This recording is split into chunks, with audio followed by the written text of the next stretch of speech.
Forward it, of course, kasi it's not hard working with Barbie kasi it's super fun. And I guess that's why, of course, napili kami kasi alam na super saya kami magkasama. Okay kami together. So dahil 100 most beautiful stars, para sa inyo personally, ano ba yung most beautiful part naman of your body? Ano? Ako legs, as a guy, legs. Hindi. Sabagay, Siguro ako. The brain. Ano ba to? Pakapala na ba yung mukha? Ano na lang? for you lang naman. Para sa skin ko siguro. Yun lang kasi the rest kailangan ko pang i-workout. So para sa'yo, Barbie, anong namang most beautiful part of the body ni Andre? At ikaw, ano yung Andre kay Barbie?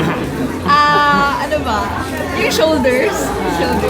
Very funny. Hindi siya ano tignan, hindi siya Totoy ba? hindi naman totoy. Hindi, basta very manly yung ano yun. Ikaw, Andre, ano? Ako favorite ko siguro yung ano niya, no? Yung I think yung like the face, everything kasi doon nakita yung expression eh, kung masaya, malungkot. Pero honestly, never ko pa nakita si Barbie malungkot. Always masaya. Siguro malungkot when you act, pero like off cam, always happy. Kaya nakakahawa yung ano niya, yung happiness niya. Barbie, singit ko lang din kasi sa Sunday pinasaya. Talagang pinupuri yung pag, ano mo, creasy mo, paggaya sa kanya.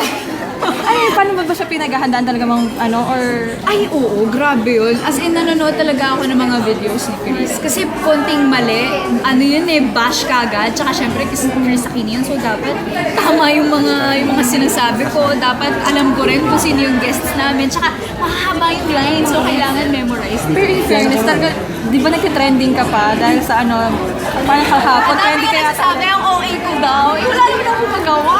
Kasi ganun siya dapat eh. So, okay lang. Thankful at saka masaya kasi maraming nag-acknowledge, maraming nakakapansin ng effort ko. Siyempre, na-appreciate ko yun.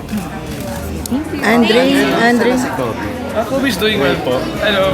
Hi. Okay. Kobe's doing well po sa States. As of now, naghahanap po siya ng school na mapapasukan po niya.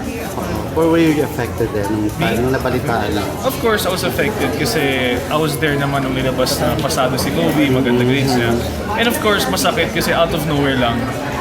They just, No reason No at reason. all. They removed him. It's not because of his grades. It's just a matter of, like politics na talaga.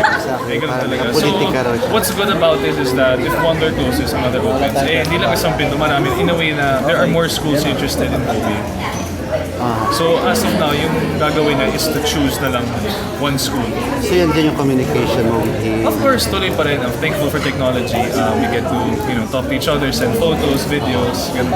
And he's okay now. He's okay naman as long as he knows na may school siya at the same time, may support po siya. Pero ano ba muna? Nahilo muna siya sa love life? I'm not sure, but as of now, we're really happy na nakakapag-usap pa kami. Kahit iba yung time schedule. Ako, I stay up late just to talk with him kasi yung time zone iba. By next week malalaman na ako. Or soon malalaman na ako. Soon, pero as of now, alam ko, I think in the States it's summer or break pa sila, wala pong pasukan. So he has time to choose. Sure, that will go back then. Maybe, or I think that has worked. But it depends pa. But whatever happens, I can say Kobe's doing well. All he has to do is just find the school.